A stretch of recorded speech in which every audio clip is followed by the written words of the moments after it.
So we selected the four most promising candidates. The scientists begin the delicate task of extracting the DNA. Then, they wait.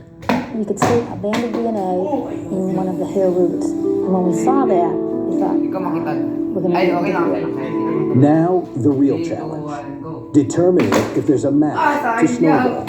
After we had a DNA fingerprint of the cat hair, then we were able to go to Snowball's blood and say, what does that look like? Does it look like the hair or not? When the two samples are compared, the results are clear. It was a very definitive result of all 10 loci. Everyone matched almost precisely. Dr. O'Brien calls Roger Savoy with the good news. Roger, he said, that's your man. He said, that's the jacket. He says, that's the Snowball's cat hairs that you found in his jacket. And of course, we were all happy to hear that.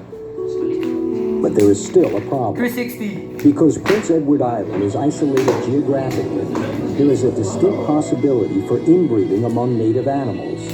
If there is significant inbreeding on the island, many cats would have very similar DNA. The scientists must also rule out this possibility.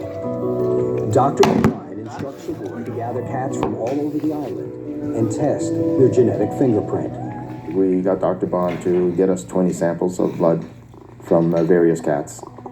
When this blood DNA is analyzed, the results are overwhelming. The likelihood that the hairs on the jacket came from any other cat than Snowball is 1 in 45 million. To have a match between the Snowball blood and the hair found in the jacket, spattered with the victim's blood and connecting it to the scene of the crime. The simplest explanation is the hair in the jacket came from Snowball. And we were ready to testify that in court.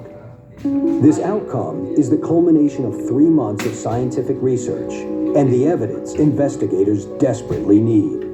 When we received the results from the lab in Maryland, it solidified the case for us. But one nagging question remains on the minds of investigators. Without a body, is Snowball's DNA evidence strong enough to make murder charges against Doug Beamish stick?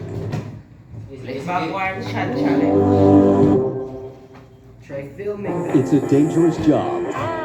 Yeah, he bit me. But someone's got to do it. Coyote, you're crazy. You just knew you are going to die. Coyote Peterson's taking the hit. Yep, you pierce skin. Because the rewards Let me introduce you to the Nile Monitor. definitely outweigh the risks. I still have all of my fingers.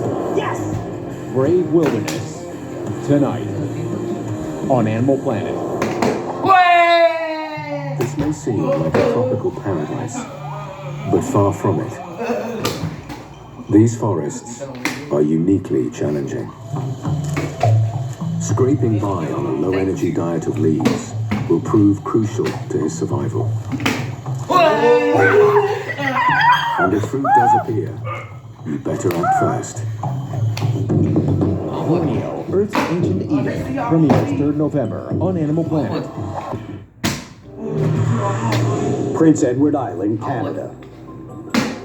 Investigators have definitively linked Douglas Beamish to the suspected murder of his ex-wife, Shirley Duguay, by matching hairs from his cat, Snowball, to hairs found on a jacket stained with Duguay's blood. Those hairs came from Snowball, and they were in a jacket spattered with blood, which matched the victim. They're certainly hard to explain in any other way that he was close to the victim at the time of her death. But without a body, it will be hard to make that case in court.